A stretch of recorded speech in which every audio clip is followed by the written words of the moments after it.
राज्य सरकार के बजट को लेकर लोगों की काफी आशाएं हैं। आमजन का कहना है कि बजट से जिला अस्पताल का सुधार हो सकता है और डॉक्टर मिलने की आस है। वहीं शिक्षा के क्षेत्र में भी लोगों को काफी आशाएं हैं। राजकीय लोहिया गर्ल्स पीजी कॉलेज की खाली पद क्षेत्र की बेटियों के लिए परेशानी का कारण बने हुए हैं और बजट में इसका समाधान होने पर कुछ राहत मिलेगी। रोजगार के अवसर मिलने सहित कई मांगों पर लोगों की आशा राज्य सरकार के बजट से जुड़ी है।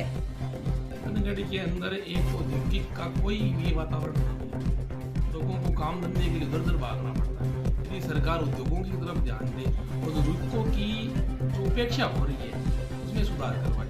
दूसरी, हॉस्पिटल बहुत बड़ा बना दिया, ट्रॉमा सेंटर बना दिए, लेकिन क्या शिक्षा का भी कुछ नहीं है। हर जगह इन्होंने राजीव गांधी स्कूलें खुलवा दी, लेकिन स्कूलों के अंदर स्टाफ नहीं।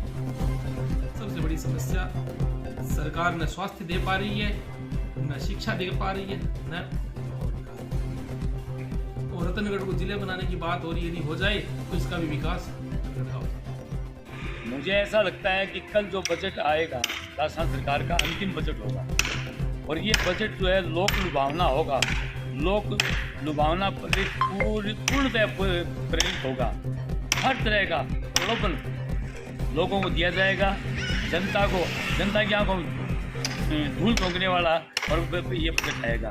क्योंकि अभी 2023 इसी वर्ष जो कि विधानसभा के चुनाव होने जा रहे हैं, इन चुनावों को देखते हुए ये सरकार ये चाहेगी कि हम वापस रिपीट कैसे हों और ये इस बजट के माध्यम से वापसी रिटर्न का सपना ले रहे हैं। जबकि मुझे ऐसा लगता है कि ये सरकार वापस रिटर्न नहीं आने वाली। लोक लुभावने बजट से कोई फर्क नहीं पड़ेगा जनता की। मेरा यही कहना है और यही मेरे विचार है। क्षेत्र को इस बार जिला घोषित करने की मांग प्रमुखता से उठाई गई है और यदि बजट में रतनगढ़ जिला बनता है तो रोजगार के साथ साथ विकास के नए आयाम स्थापित होंगे, औद्योगिक क्षेत्र का विकास होगा तथा जिला अस्पताल के खाली पद भी भरे जाएंगे। लेकिन यह तो कल ही पता चलेगा कि सूबे के मुखिया रतनगढ़ का क्या सौगात देते हैं। शहर में इन दिनों जलदाय विभाग की लापरवाही आमजन पर भारी पड़ रही है। लोग पानी को तरस रहे हैं तथा समस्या का समाधान करवाने की बजाय विभाग के अधिकारी टालमटोल कर रहे हैं। मामला शहर की वार्ड संख्या 28 का है। पार्षद नंदकिशोर भार्गव ने बताया कि चूरू फाटक के पास स्थित एक गली में करीब 20 दिनों से लीकेज बना हुआ है। विभाग को अवगत करवाने पर अधिकारियों ने कहा कि उक्त कार्य एल&टी कंपनी का है, जबकि एल&टी कंपनी के अधिकारियों ने बताया कि उनके द्वारा उक्त सड़क का निर्माण करीब 2 वर्ष पूर्व ही करवा दिया गया था।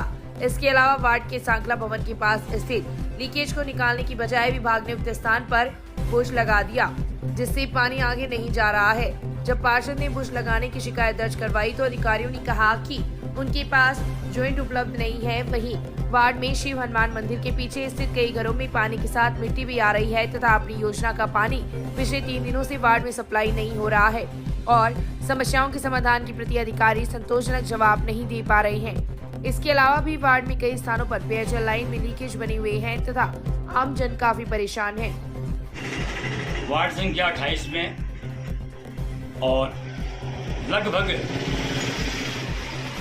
6-7 दफे मैंने वाटर वर्क्स के कर्मचारियों को बुला करके और पूरे जितने भी मेरे वार्ड के जो लीकेज हैं वो उनको बार बार दिखाने के बाद में भी वो कहते हैं कि हमारे पास सामान नहीं आया हुआ है। तो क्या वार्ड के लोग सामान मंगाएंगे या वार्ड का जो जनप्रतिनिधि वो सामान मंगाएगा? डिपार्टमेंट का जो रवैया है वो बड़ा ही बेरुखा है। अधिकारियों को या मतलब अपनी मनमर्जी से जवाब देते हैं, मनमर्जी से बोलते हैं। वो ये नहीं समझते हैं कि भी सामने कोई आदमी है या कोई जनता है, उनका भी कोई मान सम्मान होता होगा, लेकिन लोगों को परवाह ही नहीं है। अभी मैंने मेरे वार्ड में गली की मैंने जो खड्डा है उस खड्डे की मैंने फोटो भी भेजी है, एक अपने वार्ड संख्या 28 में ही, और ये आपके शिव मंदिर के आगे वाली गली में वहाँ भी वहाँ खड्डा हुआ है। उसके आगे एक गली खड्डे वाली गली अपने मंदिर वाले के आगे वाली गली के अंदर वहाँ भी एक चौरस से ऊपर और पानी निकल रहा है, लीकेज हो रहा है जगह जगह। इनका जवाब है कि हमारे पास सामान नहीं है, हमारे पास 90 के जॉइंट नहीं है। कभी कुछ कहते हैं, कभी कुछ ही कहते हैं। कहने का मतलब ढाके 3 पात। तो मेरे कहने का मतलब है कि सामान का ये लोग जो बार बार ये जवाब देते हैं, सामान का उत्तर देते हैं, इनका जो उच्च अधिकारी है, चाहे एक्शन भी क्यों ना हो, उनका भी यही रवैया है कि जब भी इनसे बात करते हैं फ़ोन पे, तो अभी तो शायद एक्शन साहब भी नए आ गए हैं, इनसे पहले वाले जो एक्शन था उन्होंने यही कहा था अभी तो मोटर नहीं आई है या अभी तो हमारे पास जॉइंट नहीं आए हैं और वो अभी तक वैसे का वैसा ही पड़ा है। मैं कहने का मतलब ये है कि अपने पुस्टर की भी आवश्यकता है, मोटर की भी आवश्यकता है और उसके अलावा मेरे वार्ड में और शिव मंदिर के पीछे वाली गली में आज उस गली में 2 लाइनें चलती है। तो एक लाइन में तो पानी आ रहा है, दूसरी लाइन में पानी है वो बिल्कुल ही अवरुद्ध हो रहा है। अवरुद्ध होने का कारण ये है कि उसमें मट्टी आ गई है, यानी वो लाइन वाश होनी जरूरी है। मैंने वाश के लिए भी कई दफे उनको बार बार अवगत करवाया, अवगत कराने के बाद में भी अभी तक कोई काम नहीं हुआ है। एक उदाहरण के तो अभी मेरे को ये कहा है कि आप ऐसे करो, वो सांगला भवनवाड़ा और हमारे आदमी करके आए हैं। स्कूल वाली गली का है, ये सप्लाई हमारे धोलिया कुएं जाती है, 2 टू-व्हीलर की सप्लाई चलती है, शिव मंदिर कुआं और अपने धोलिया कुआं ट्यूबवेल, दोनों ट्यूबवेल की सप्लाई मैंने चेक करवाई है। उसमें पानी का पूरी सड़क बिल्कुल पोली हो चुकी है। अंदर से कोई पाइप मेन लाइन है इनकी वाटर की वो लीकेज है या LNT वालों की वजह से हो सकता है। LNT वाला तो ये कहते हैं हमने लाइन डाले हुए 3 साल हो गए, हमारे उसमें कोई गलती नहीं है, वाटर वर्क से ही करवाएंगे।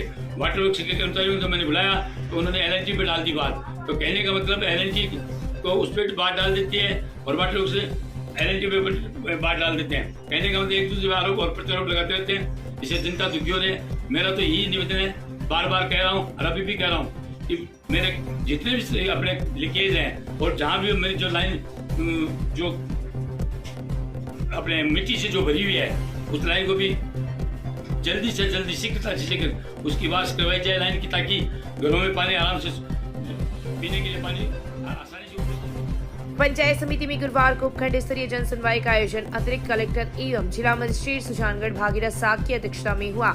जन सुनवाई में चुनावी वर्ष के मद्देनजर रखते हुए सभी ब्लॉक के अधिकारियों को संजीदगी व सतर्कता रखते हुए जन कल्याण के कार्य के निर्देश दिए।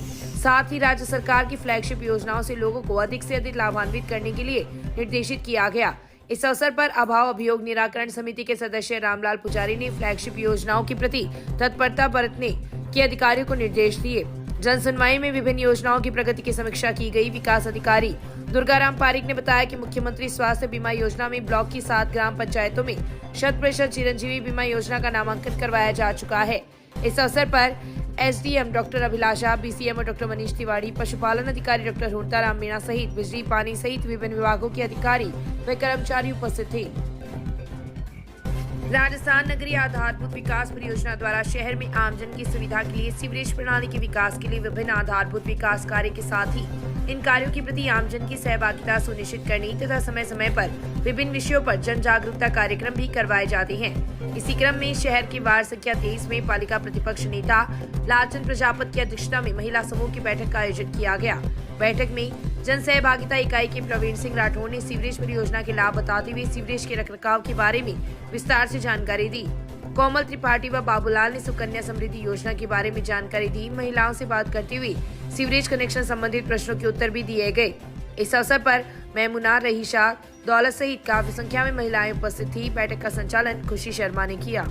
आज हमारे वार्ड संख्या 23 में प्रवीण जी ने RUIDP की तरफ से एक कैंप रखा, जो मोहल्ले में सभी महिलाओं को इकट्ठा किया, सीवरेज के बारे में जानकारी दी और भी अन्य सरकारी योजना के बारे में जानकारी दी। हम प्रवीण जी से ये आशा करते हैं कि पूरे रतनगढ़ क्षेत्र में घूमकर ये जानकारी देते रहे और जानकारी देते हैं। प्रवीण जी का हम पूरे वार्ड की तरफ से, पूरे रतन की तरफ से बहुत बहुत धन्यवाद देते हैं प्रवीण जी को। शहरी क्षेत्र की विभिन्न राजकीय शिक्षण संस्थानों में भामाशाहों के सहयोग से लगाए गए इंटरेक्टिव बोर्ड का कांग्रेस के निवर्तमान जिला अध्यक्ष भंवरलाल पुजारी ने गुरुवार को अवलोकन किया।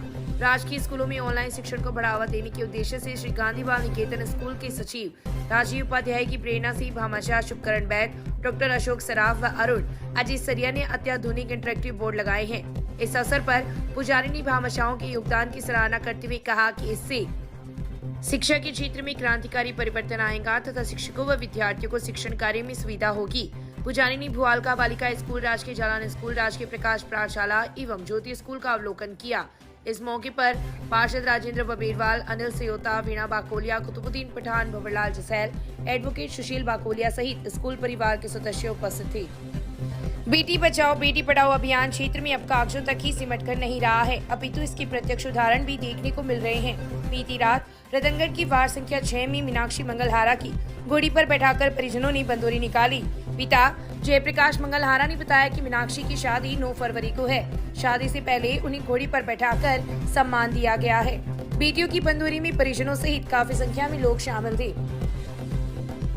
पिकअप से परचून का सामान सप्लाई करने वाले युवक से मारपीट कर 1 लाख रुपए नकदी छीन लेने का मुकदमा बुधवार की देर रात पुलिस थाना में दर्ज हुआ है।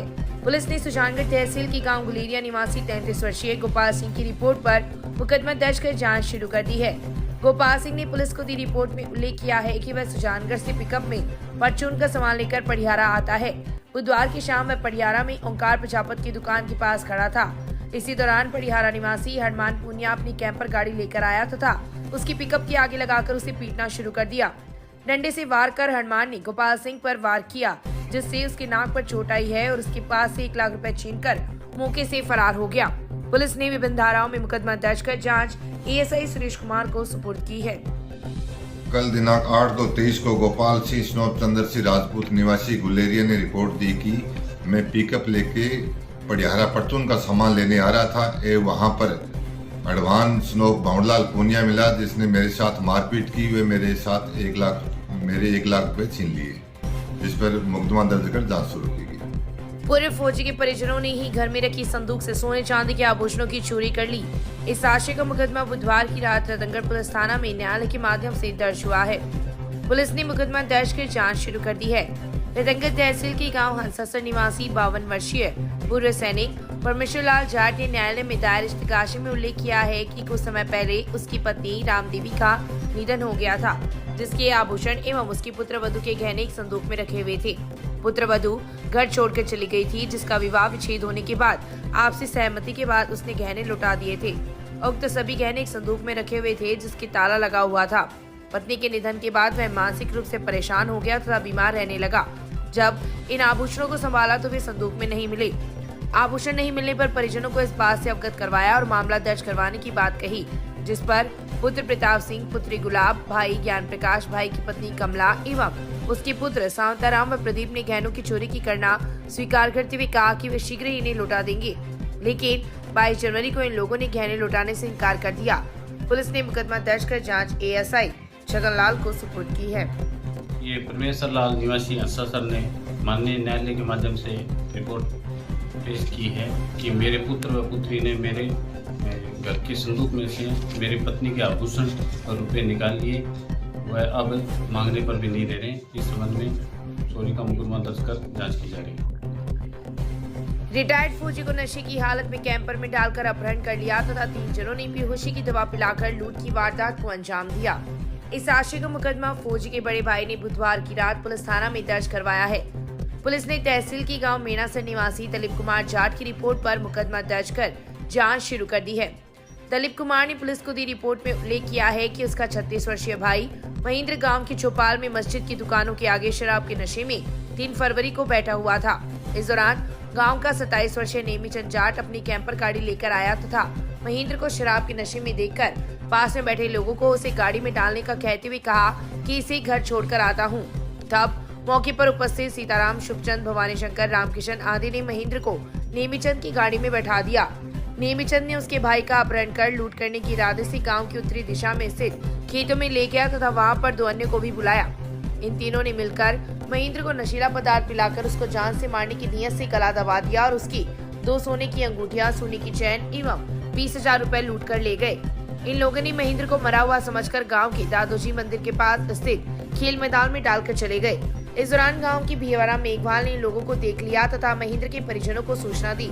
परिजन महेंद्र को गांव कनवारी के एक चिकित्सा कर्मी के पास लेकर गए तथा उसे उपचार करवाया, लेकिन गला दबाने के कारण महेंद्र कुछ बोल नहीं पाया। महेंद्र की मां ने उसे फोन कर बीकानेर से बुलाया, जिस पर दलीप ने पुलिस को लिखित रिपोर्ट देकर उक्त मामला दर्ज करवाया है। पुलिस ने मुकदमा दर्ज कर जांच एएसआई सुरेश कुमार को सुपुर्द की है। दलीप कुमार निवासी मेनासर ने रिपोर्ट दी कि मेरा भाई एक्समैन महेंद्र सिंह जो गोवा डाम में बैठा था, जिसको नेमीचंद कैंपर में डालकर अपहरण करके ले गया एवं उसके साथ मारपीट की एवं उस हाथों में पहनी हुई अंगूठियां, सोने की चैन व नकदी रुपए छीन लिए, जिस पर मुकदमा दर्ज कर जांच शुरू की।